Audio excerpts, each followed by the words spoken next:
La grève à la SNCF est donc reconduite pour la 9e journée consécutive. Les voyageurs n'en peuvent plus. Comment font-ils pour s'organiser malgré tout? Témoignage de 2 d'entre eux recueillis sur la ligne du RER D par Axel Cariou et Thomas Cruz.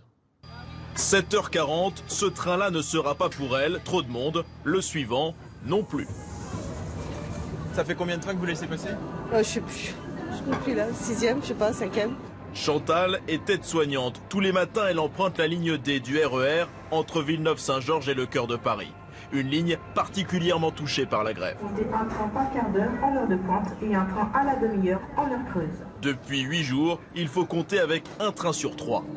J'arrive 2 heures à l'avance pour être sûre d'arriver à l'heure sur Paris, on va dire.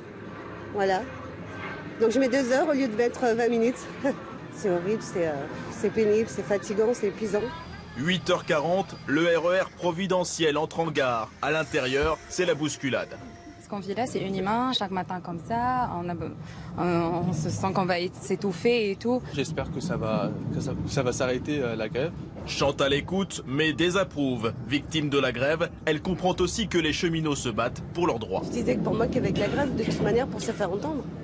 Sinon, on ne nous écoute pas et encore, je me demande si on nous écoute. Donc oui, je suis solidaire. Oui.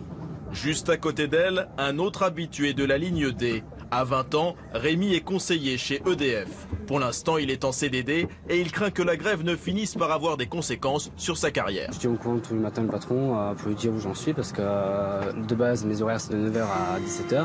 Et là, j'ai beaucoup de travail à rattraper. J'arrive pas parce que j'arrive en retard. 9h20, terminus Châtelet-Léal. Chantal disparaît dans la foule.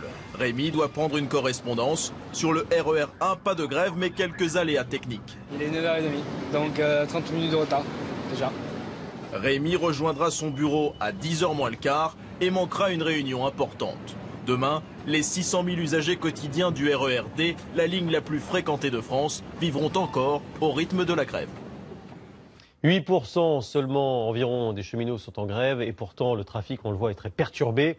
Une situation qui est aussi de plus en plus difficile à vivre pour les autres salariés de l'entreprise.